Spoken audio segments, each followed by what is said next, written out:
বিসমিল্লাহির রহমানির রহিম। Hello viewers, আসসালামু আলাইকুম। আশা করি সবাই ভালো আছেন। বাংলা ক্লাসে আবারও আপনাদেরকে স্বাগত জানাচ্ছি। আমি মোহাম্মদ রাশিদুজ্জামান। আর বাংলা এডুকেশনের পক্ষ থেকে সবাইকে অভিনন্দন, ধন্যবাদ এবং শুভেচ্ছা জানাচ্ছি। আশা করি শেষ পর্যন্ত ক্লাস দেখবেন, লাইক, কমেন্ট, শেয়ার ও সাবস্ক্রাইব করে আমার সাথে থাকবেন। শিক্ষার্থী বন্ধুরা, এসএসসি পরীক্ষার্থী যারা, তাদের জন্য আমি সংক্ষিপ্ত সিলেবাসের আলোকে ধারাবাহিক বানানের নিয়মগুলো দেখানোর পরে বানান শুদ্ধিকরণের উপর টিউটোরিয়াল বানাচ্ছি। আশা করি এই শুদ্ধিকরণ থেকে 5 নম্বর পরীক্ষা থাকবে। এছাড়াও বিভিন্ন পরীক্ষা যারা অবতীর্ণ হবেন, চাকরির পরীক্ষা, নিবন্ধন পরীক্ষা, প্রতিযোগিতামূলক যে কোনো পরীক্ষা, বিসিএস, নিবন্ধন, প্রাইমারি, সহকারী শিক্ষক, মাধ্যমিক এবং ক্লাসে পড়ুয়া যে কোনো শ্রেণীতে আমরা যে বানান লিখি প্রায় বানান ভুল করে থাকি। এই ভুল থেকে উত্তরণের জন্য আমি বর্ণ ওয়াইজ অর্থাৎ বর্ণ দিয়ে ধারাবাহিক বানান হিসেবে আজকে শুদ্ধিকরণ পর্ব 2 এটা শুরু করতে যাচ্ছি। আশা করি শেষ পর্যন্ত ক্লাস দেখেন, তাহলে উপকৃত হবেন। শিক্ষার্থী বন্ধুরা, যারা আজকে আমার চ্যানেলে নতুন এবং ক্লাস দেখছেন, তাদেরকে একটি রিকোয়েস্ট করব, আমরা ভালো ভালো ভিডিও পেতে এবং শুদ্ধ এবং নির্ভুল বাংলা ব্যাকরণের বিষয়গুলো জানার জন্য চ্যানেলের সাথে যুক্ত থাকবেন। তাহলে চলুন আমরা আজকে ক্লাসে যাই। আমি গত টিউটোরিয়ালে স্বরবর্ণের উপরে স্বরবর্ণ দিয়ে যে বর্ণগুলো দিয়ে এইচএসসি পরীক্ষায় বানান শুদ্ধিকরণ আসে সেগুলো দেখিয়েছি। আজকে আমি ব্যঞ্জন বর্ণ শুরু করতে যাচ্ছি। প্রথমেই ক বর্ণ দিয়ে যে বানানগুলো আছে, প্রথমেই দেখেন কৌতুক। কৌতুক বানানে কয়কার তয়স্যকার, কিন্তু যদি কৌতূহল লিখি, দেখেন এখানে দীর্ঘকার। কৌতূহলে দীর্ঘকার, কৌতুকে হ্রস্বকার। এটা বানানটা খেয়াল করতে হবে। তারপরে দেখেন কুজ্ঝটিকা, এটা একটা সন্ধিগঠিত শব্দ। আমরা জানি যে, যেমন দেখেন কুচ যোগ ঝটিকা, ত ও দয়ের পর, ত অথবা দয়ের পরে কি আসবে? জ বা ঝ আসবে। তাহলে কি হবে? জ হয়ে যাবে। ঠিক আছে। এখানে বলবেন যে খণ্ড ত আছে, তাহলে এখানে হচ্ছে ত। এই ত আরেকভাবে উচ্চারণ করি আমরা। খণ্ড ত এবং ত এই দুটোর উচ্চারণ কিন্তু এক, অর্থাৎ খণ্ড ত মানে সেখানে ত আমরা ধরে নেব। ঠিক আছে। তাহলে প্রথম অংশে দেখেন ত আছে, দ্বিতীয় অংশে ঝ আছে, ঝ আছে, তাহলে উভয় মিলে কি হবে? জ হবে। এই যে কুজ্জটিকাতে জ আসছে, কুজ্জটিকা মানে হচ্ছে কুয়াশা। ঠিক আছে, বানানগুলো অবশ্যই দেখবেন। তারপরে দেখেন কর্মজীবী।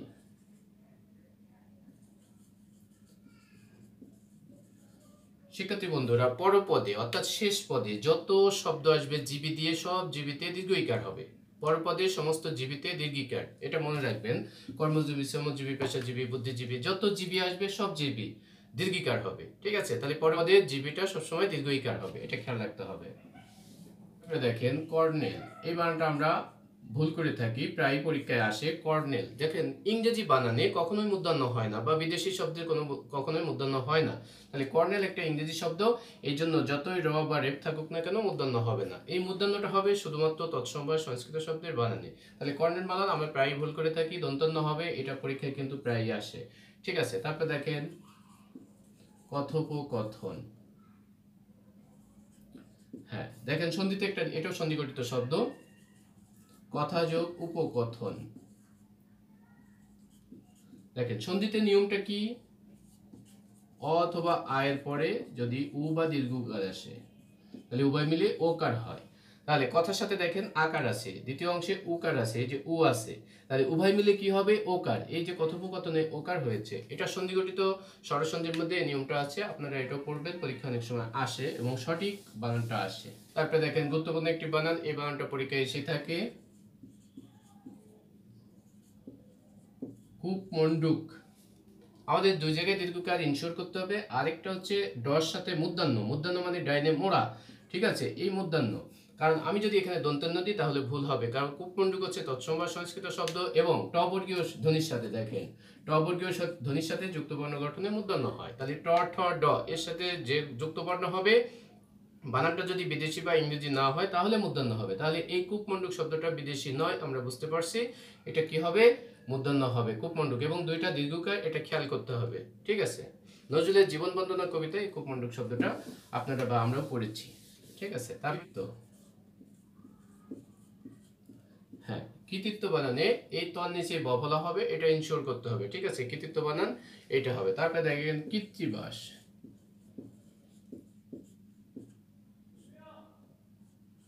কৃত্তিবাস, আমরা জানি যে রামায়ণ যে মহাকাব্য রয়েছে, সে রামায়ণ মহাকাব্যটা কৃত্তিবাস ওঝা উনি বাংলায় প্রথম অনুবাদ করেছেন, সেটাও মনে রাখবেন। কৃত্তিবাস কয়রিকার 43 বয়াকার দন্তস্ব, কৃত্তিবাস কিংবদন্তি।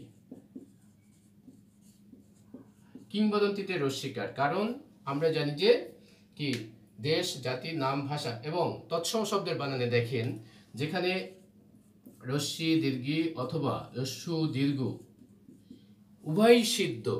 তৎসম সংস্কৃত বানানে বলছে, বাংলা একাডেমি বলছে যেখানে রস্যই দীর্ঘই দুটাই সিদ্ধ, আবার রস্যু দীর্ঘ দুটাই সিদ্ধ। সিদ্ধ মানে দুটাই সঠিক।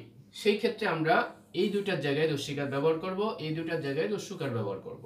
তাহলে কিংবদন্তি তৎসম সংস্কৃত শব্দ, সেই ক্ষেত্রে দেখেন এই ক্ষেত্রে রস্যিকার হয়ে গেছে।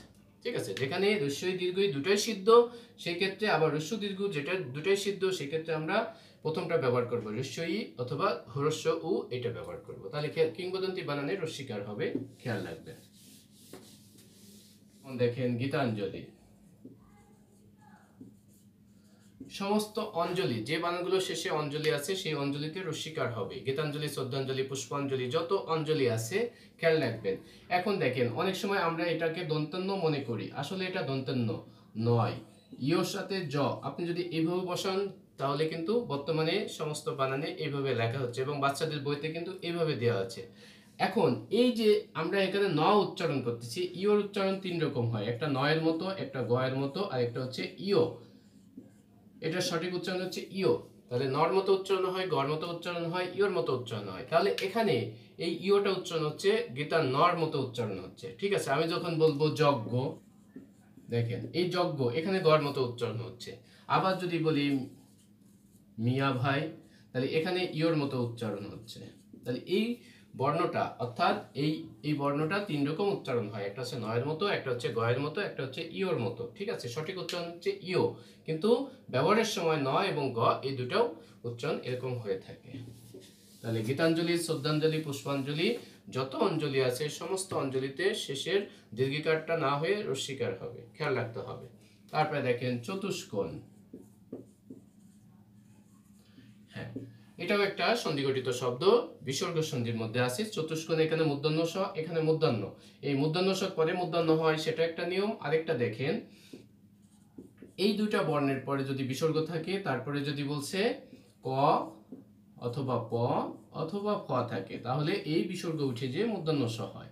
তাহলে এটা যদি আমি সন্ধি করি, দেখেন চতুযোগ কোণ, তাহলে চতুর সাথে দেখেন এই রস্যকার সাথে বিসর্গ আছে, আমার এখানে নিয়মে বলছে ইউকারের সাথে বিসর্গ আছে।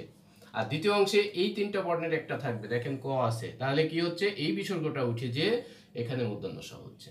ঠিক আছে, চতুষ্কোণ, হ্যাঁ এটা আবিষ্কার, এগুলো এই নিয়মে পড়ে, নিষ্পাপ, নিষ্ফল, নিষ্কলুষ, হ্যাঁ এগুলো এই নিয়মের উদাহরণ। এটা বিসর্গ সন্ধি প্লাস একটা সঠিক বানানের নিয়ম থেকেও পরীক্ষা আসতে পারে। তারপরে দেখেন এটা আমরা ভুল করে থাকি, একটা হচ্ছে জ্যৈষ্ঠ মাস, এটা হচ্ছে মাসের নাম, আর একটা হচ্ছে জ্যেষ্ঠ।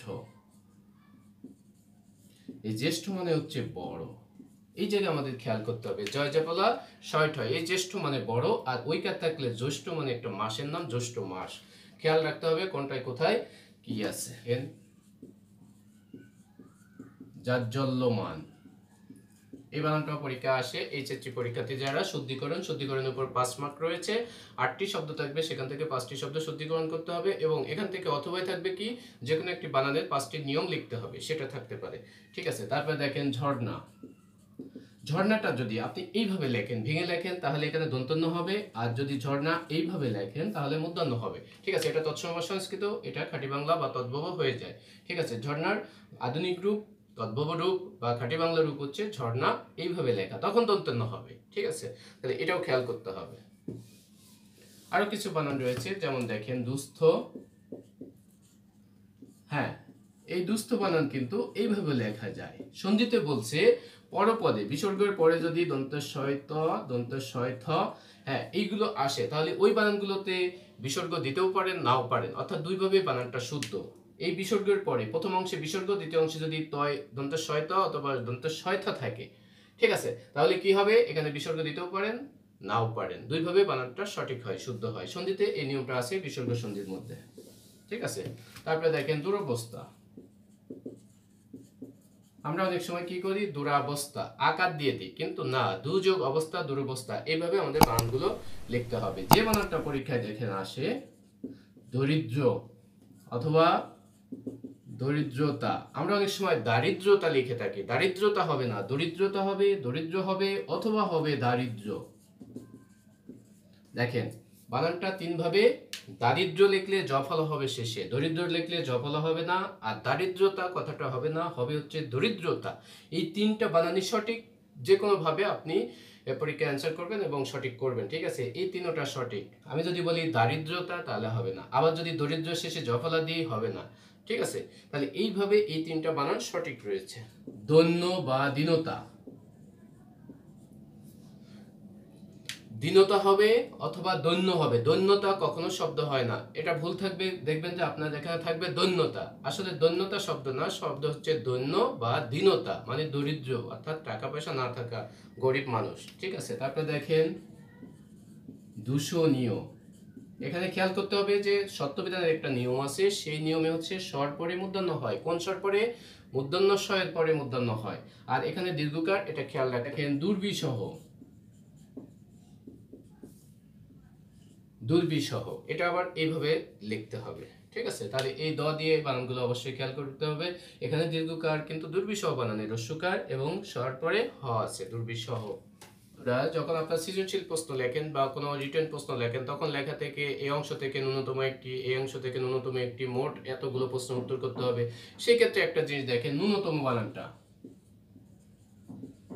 আমরা অনেক সময় বলে থাকি কি ন্যূনতম, নয় দীর্ঘ, এই নর সাথে জফলাটা দিয়ে দিই, তাহলে কিন্তু ভুল হবে। হলে ন্যূনতম মানে সামান্য, কমপক্ষে, ঠিক আছে? তাহলে ন্যূনতম বানানটা দেখেন, নূপুর বানানটা আমরা ভুল করে থাকি। অনেক সময় কি করি, এই পর সাথে দীর্ঘকার দিয়ে দিই, পর সাথে দীর্ঘকার দিয়ে এখানে রস্যকার দিই, তাহলে কিন্তু ভুল হবে। তাহলে প্রথমে দীর্ঘকার, নর সাথে দীর্ঘকার, আর পু এর সাথে রস্যকার হবে। তাহলে এগুলো খেয়াল করতে হবে। হ্যাঁ, এই বানানটা অনেক পরীক্ষায় আসে, যেমন দেখেন নিশিথিনী। একটা নিয়ম আছে যে পিপিলিকা, নিশিথিনী, এরকম বানানগুলো পরীক্ষায় আসে, ঠিক আছে? বিভীষিকা, প্রথমে রস্যিকার পরে দীর্ঘিকার, প্রথমে রস্যিকার পরে দীর্ঘিকার, অর্থাৎ রস্যি দীর্ঘি, রস্যি দীর্ঘি, এই নিয়ম সূত্রগুলো মনে রাখতে হবে। পিপিলিকাতেও তাই, প্রথমে রস্যি তারপর দীর্ঘি তারপর রস্যি, এরকম আর কি। তাহলে রস্যি দীর্ঘি এরকম মনে রাখবেন। নিশিথিনী বানানটা পরীক্ষায় খুব আসে, অতএব এটা ইম্পর্টেন্ট। তারপর দেখেন নিরপরাধ। আমরা নিরাপরাধ, এখানে আকার দিয়ে দিই, নিরাপরাধ, নিরা লিখি, আসলে হবে না, নিরপরাধ, নিযোগ অপরাধ। তারপরে দেখেন নমস্কার, এটাও বিসর্গ সন্ধি, বিসর্গ সন্ধি দেখেন, এটা ভেঙে দিই আমি, নমযোগকার। আচ্ছা,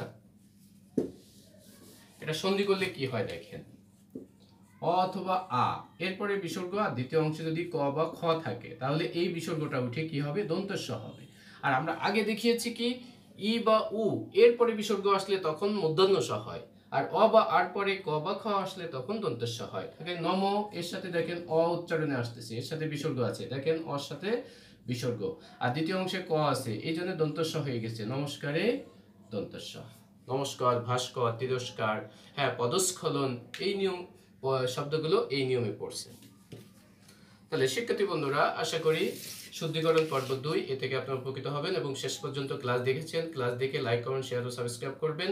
আজকের মতো এই পর্যন্ত, পরবর্তী টিউটোরিয়াল আপনাদের সাথে দেখা হবে। সেই পর্যন্ত সবাই ভালো থাকেন, সুস্থ থাকেন, আল্লাহ হাফেজ।